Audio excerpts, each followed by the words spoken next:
This is a book review of Strontium Dog, Search and Destroy, the Starlord years. Now this is just the Starlord years, all of the Starlord years.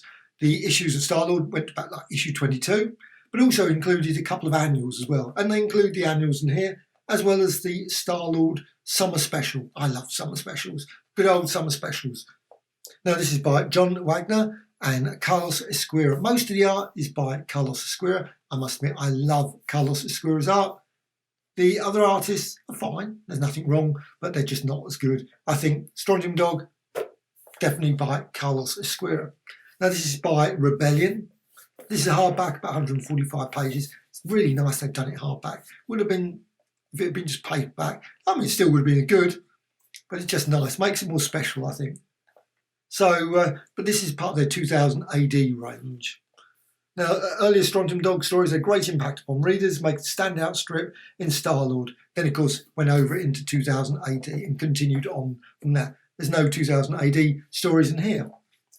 Now, it's got the stories are Starlord 1 to 10, 12 15, 17 19, 21 to 22. So there were a few gaps in the storylines.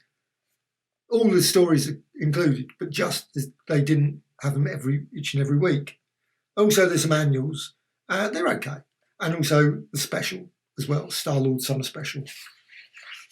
Introduction by John Wagner, which is nice because it gives a bit of background detail about Johnny Alpha and Wolf. And then onto stories. There's about 5 or 6 separate stories here, obviously spread over different issues, so like 1 and 2.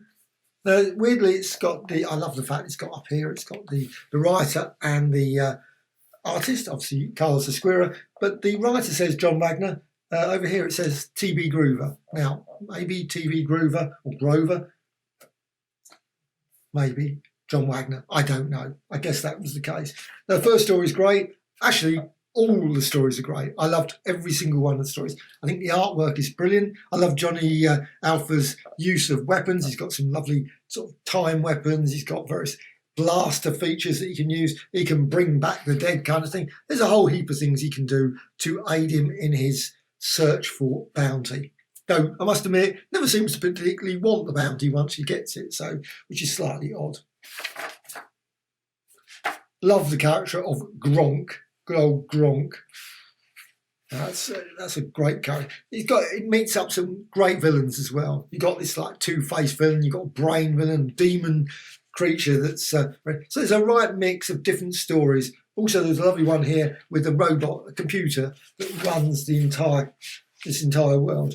And they've all got twists at the end. That's which I think is one of the great things. Now, this has got, obviously, this bit is in colour. You've been introduced to the computer and you've got this Cringe. The great names they always use for these. So you've got Cringe character. Again, there's a twist in the story. But also, once you get past that, you get the black and white. It wasn't always, you had like 2 pages of colour, then some black and white.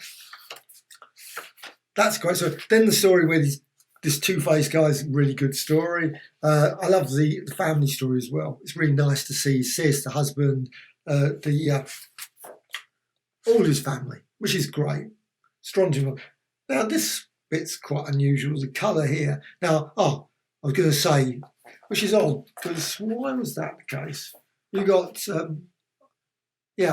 Carlos Ezquerra. But then suddenly it becomes Ian Gibson for this bit. When I was reading through it earlier, I thought, well, that's strange. The art changes completely. And you got this bit here. And then, strange enough, you go... So obviously, clearly, not every single one was done by Carlos Ezquerra. But, however, I quite like that one as well. Good story. Now, I was not so enamoured by the one at the back, the annuals. I mean, they seemed a bit hurried. The stories were just not as good. But also this one here, script unknown, it says. So, I mean, the funfair of Fear wasn't too bad. I mean, the art is not too bad. Sort of Strango, Paul Galusi artwork, I think. Got a similar sort of style. Yeah, it's not too... Now, this is Brendan McCarthy, lettering unknown. Always quite sad that all these sort of things are lost, that information. Now, the next story I wasn't so enamoured by. I thought the artwork wasn't too great on this one. It wasn't my cup of tea. And that obviously was one of the annuals. And that happens sometimes with annuals. I never could understand annuals because you had these artists in the the standard issues you get, and you, wow, I love the artist for this book, and then you get the annual, and then the annual for some weird reason would have different artists.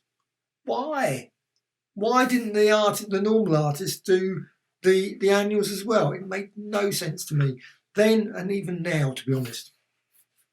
However, Carlos Ezquerra does appear for this one. This is the final annual. That was a good story.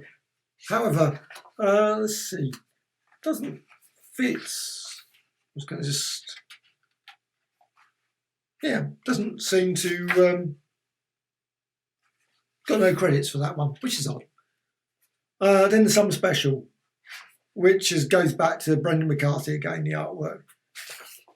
And actually, that's not too bad. Script by Bill Henry, though the story is doesn't really add much to the Johnny Alpha Strontium Dog storyline.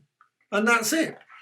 Go all the way through and in pages as well. I think this is a very, very nice volume. I thoroughly enjoyed reading this. Actually, it was a pleasure to read because I haven't read Strontium Dog since near enough 1978. I mean, 79, 70, 80 probably. I did read quite a few of his stories in 2000 AD, but after about issue 50, 60, I think I sort of started to stop reading 2000 AD and occasionally just dipped in.